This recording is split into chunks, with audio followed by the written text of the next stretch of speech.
Good morning. हम पढ़ने जा रहे हैं कक्षा 7वीं विषय सामाजिक विज्ञान पाठ 10 वायु दाब और पवन। वायु दाब और पवन के बारे में हम पढ़ेंगे। पिछली पाठों में हमने वायुमंडल की संरचना के बारे में अध्ययन किया था। यहाँ हम वायु दाब और पवन के बारे में अध्ययन करेंगे। पृथ्वी के चारों ओर वायु है। जब वायु धरातल पर क्षैतिज दिशा में चलती है तो वह पवन कहलाती है।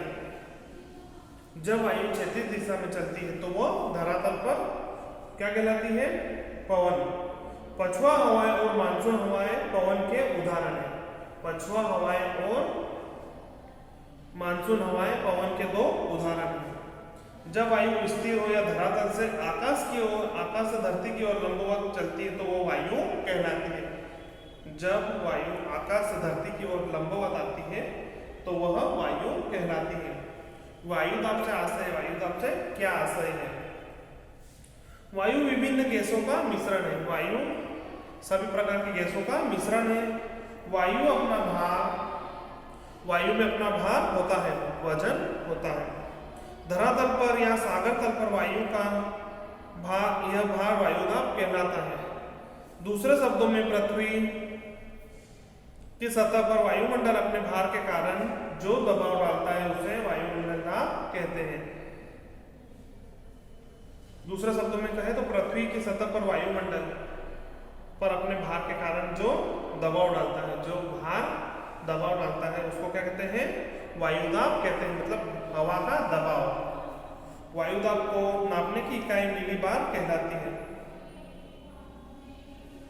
इस प्रकार से हम वायुदाब को नाप सकते हैं। वायुदाब मापी यंत्र बैरोमीटर, इसकी सहायता से हम वायु के भार को और दबाव को नाप सकते हैं और इससे हमको पता चलता है कि वायु का भार कितना है। आपने देखा होगा कि जब हम कभी खाली बोतल में पानी भरने जाते हैं तो क्या होता है? डायरेक्ट हम बोतल को ऐसे करते तो पानी भरा था क्या? नहीं। क्यों? क्योंकि हवा उसके अंदर बोतल में क्या होती है? उपस्थित हवा रहती है। तो वो हवा क्या करती है? हवा में क्या होता है?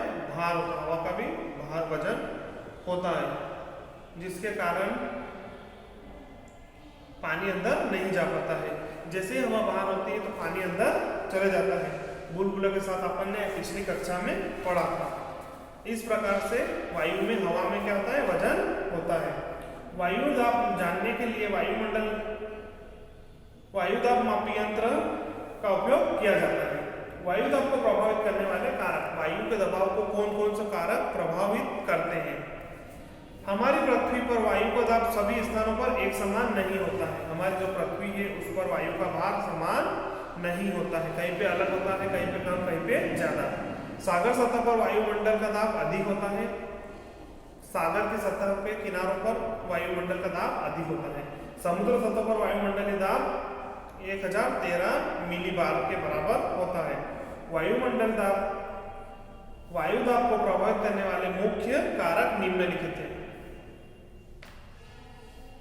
वायु दाब को कौन कौन से कारक प्रभावित करते हैं? तो पहला है समुद्र सतह से ऊंचाई। समुद्र की जो सतह है उससे उसकी ऊंचाई उसको क्या करती है? दाब को प्रभावित करती है। सागरीय तल पर वायुमंडल का भार सर्वाधिक होता है, लेकिन सागरीय सतह से ऊंचाई बढ़ने पर हवा का भार कम हो जाता है।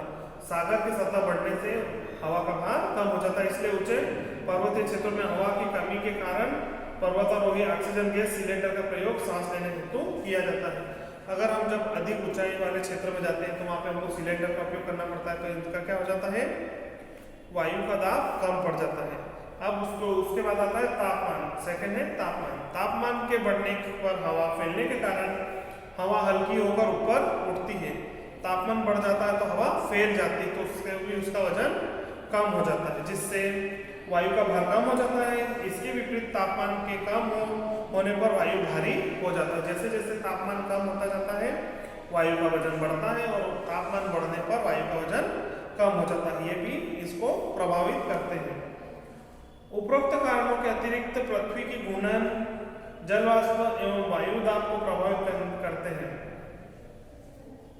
पृथ्वी की घूर्णन गति के कारण भी वायु का दाब पे प्रभावित पड़ता है, जल वाष्प के कारण भी वायु दाब को प्रभावित करते हैं। वायु दाब की पेटियां इस प्रकार से दी गई है। पृथ्वी पर वायु दाब का विवरण समान नहीं होता है। पृथ्वी पर वायु का दबाव का विवरण समान नहीं होता, कभी अलग अलग होता है। पहला, उच्च वायु दाब और निम्न वायु दाब। गर्म वायु दाब कम और ठंडी वायु में दाब अधिक रहता है। गर्म वायु में दाब कम और ठंडी वायु में दाब अधिक होता है। अभी हमने पढ़ा है तापमान बढ़ता है तो वायु क्या हो जाता है, तापमान बढ़ने के कारण वायु हल्की हो जाती है और कम होने के कारण बढ़ जाती है। तो इस प्रकार से इनको पेटी बनाई गई है, वायु दाब की पेटी। निम्न दाब, उच्च दाब, निम्न दाब, निम्न दाब, उच्च दाब, निम्न दाब। उपध्रुवीय, उपोष्ण, भूमध्य रेखा, उपोष्ण, उपध्रुवीय। निम्न में उपध्रुवीय और उच्च दाब में उपोष्ण। इस प्रकार से पेटी को बनाया गया है। भूमध्य रेखीय निम्न वायु दाब की पेटी 0 डिग्री से 10 डिग्री अक्षांश तक उत्तरी दक्षिण गोलार्ध में फैलती है। उपोष्ण उच्च वायु दाब पेटियां 30 डिग्री से 35 डिग्री अक्षांशों के मध्य दोनों गोलार्धों में होती है। उपध्रुवीय निम्न वायु दाब पेटियां 60 डिग्री से 65 डिग्री अक्षांशों के मध्य होती है और ध्रुवीय उच्च वायु दाब पेटियां 85 से 90 डिग्री अक्षांशों के मध्य दोनों गोलार्धों में होती है। अब आता है हमारा पवन। हवा जब क्षैतिज चलती है तो उसे पवन कहा जाता है। जब हवा क्षैतिज चलती है तो उसे क्या कहा जाता है, पवन। हवाएं अधिक दाब से कम दाब वाले क्षेत्रों की ओर बढ़ती है। हवा अधिक दाब वाले क्षेत्र से कम दाब की ओर बढ़ती है। पवन की गति को पवन वेगमापी यंत्र द्वारा जाना जाता है। पवन की दिशा के दिक सूचक यंत्र देखिए, ये इस प्रकार से ये दो यंत्र हैं, इसके माध्यम से नापा जाता है। पवन वेगमापी और पवन दिक सूचक, ये सूचक है और ये इस मापी यंत्र है। इनके माध्यम से हम वायु को नाप सकते हैं, वायु के वेग को और वायु के वजन को नापा जा सकता है, भार को नापा जा सकता है। महान वैज्ञानिक फेरन ने यह नियम प्रतिपादित किया। महान वैज्ञानिक है, उन्होंने एक नियम बनाया है कि पृथ्वी की घूर्णन गति के कारण हवा एवं सागरीय जलधाराएं उत्तरी गोलार्ध से अपनी दाहिनी ओर तथा दक्षिणी गोलार्ध में अपनी बाईं ओर मुड़ जाती है। जब गति घूमती है, अपनी पृथ्वी घूमती है तो उत्तरी गोलार्ध में अगर आती है तब अपनी दाहिनी ओर हो जाती है और दक्षिणी गोलार्ध में अपनी बाईं ओर हो जाती है, लेफ्ट राइट साइड हो जाती है। पवनों के प्रकार, पवनों के 4 प्रकार हैं। पवनों के प्रकार हैं स्थायी पवने, सामयिक पवने, स्थानीय पवने और अन्य पवने। इस प्रकार से इनको 4 भागों में बांटा गया है। स्थायी पवने कौन कौन सी है? व्यापारिक पवने, पछुआ पवने, ध्रुवीय पवने। सामयिक पवने हैं मानसूनी पवने। स्थानीय पवने जल समीर, जलथल, थल समीर और अन्य है चक्रवात और प्रतिचक्रवात। हवाएं अधिक वायु दाब से कम वायु की दाब की ओर बढ़ती है। पवनों को 4 प्रकारों में विभाजित किया गया है। ये हमारे 4 प्रकार हैं। पहला प्रकार पवन है स्थायी पवन। अब हम पवनों के 4 प्रकार में पहला आता है हमारा स्थायी पवन। जिस दिशा में हवाएं प्राय वर्ष भर चलती है उन्हें स्थायी पवन अथवा प्रचलित पवन कहा जाता है। जिस दिशा में पूरे वर्ष भर हवा चलती है उसे क्या कहते हैं? स्थायी। पहला व्यापारिक पवन। ये पवन पृथ्वी के दोनों गोलार्धों में प्राय वर्ष भर नियमित रूप से निश्चित दिशा में चलती है। स्थायी हवाएं वायु की पेटियों से संबंधित है। वायु पेटियों के मध्य में हवाएं निरंतर अधिक भार से कम भार की ओर चलती है, अधिक भार से कम भार की ओर बढ़ती है। उत्तरी गोलार्ध में ये पवनें उत्तर पूर्व से दक्षिण पश्चिम की ओर तथा दक्षिण गोलार्ध में दक्षिण पूर्व से उत्तर पश्चिम की ओर चलती है। प्राचीन काल में व्यापारी पाल युक्त जलायनों के संचालन में इन पवनों का उपयोग किया जाता है। प्राचीन काल में जल से जो जल संचालन करते थे उसके लिए इनका उपयोग किया जाता था। कौन सी? व्यापारिक पवने, इसीलिए इसका नाम व्यापारिक पवने रखा गया है। क्यों? क्योंकि इनके माध्यम से व्यापारिक लोग व्यापार करते थे आने जाने के मार्ग में। अब होता है पछुआ पवने।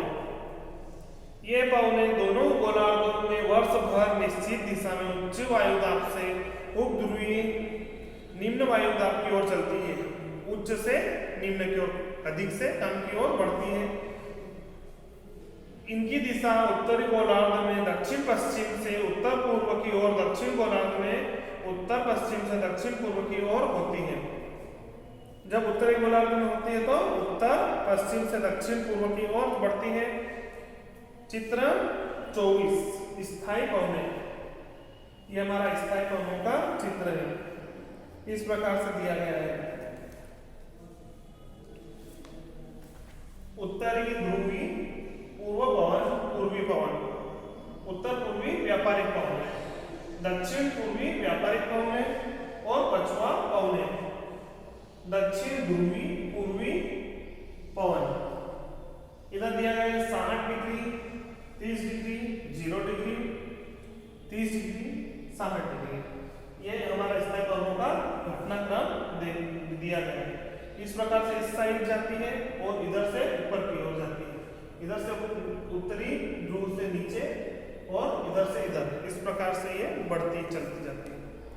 अब ध्रुवी पवने। ध्रुवी पवने ये पवने दोनों गोलार्धों में ध्रुवीय उच्च दाब की पेटियों में से उपध्रुवी निम्न वायु दाब की पेटियों की ओर बढ़ती है। उच्च से निम्न की ओर, अधिक से कम की ओर चलती है। इनकी दिशा उत्तरी गोलार्ध में होती है, उत्तर पूर्व से दक्षिण पश्चिम की ओर तथा दक्षिण गोलार्ध में दक्षिण पूर्व से उत्तर पश्चिम की ओर बढ़ती है। चूंकि यह हवाएं दोनों से चलती है अतः ठंडी और शुष्क होती है। दोनों प्रकार से चलती है, इधर से इधर भी चलती है और इधर से इधर भी चलती है। और ये क्या होती है? ठंडी और शुष्क भी होती है। अब हमारा आता है सामयिक पवने, जो पवने वर्ष के किसी निश्चित समय अथवा ऋतु में चलती है तथा जिनकी दिशाएं निश्चित नहीं होती है। जिनकी दिशाएं निश्चित होती है उन्हें सामयिक पवने कहा जाता है। जो पवन एक निश्चित दिशा में ही उनका बढ़ना होता है उसको सामयिक पवन कहते हैं। सामयिक पवनों का सबसे अच्छा उदाहरण मानसूनी पवन है। मानसून, बारिश के समय में जो पवन होती है उसे कौन सी पवन कहते हैं? सामयिक पवन। ये एक ही दिशा में चलती है। मानसून शब्द अरबी भाषा के मौसिम शब्द से बना है। मानसून मौसिम शब्द से बना है। अरबी शब्द का मौसिम शब्द से मानसून बना है, जिसका तात्पर्य मौसम से होता है। किसी विशेष मौसम के चलते इन हवाओं में मानसूनी पवने कहते हैं। एशिया महाद्वीप में ग्रीष्म एवं शीत ऋतु के तापमान में बहुत अंतर पाया जाता है। इसके कारण ये पवने 6-6 महीने की होती है। कौन कौन सी? ग्रीष्म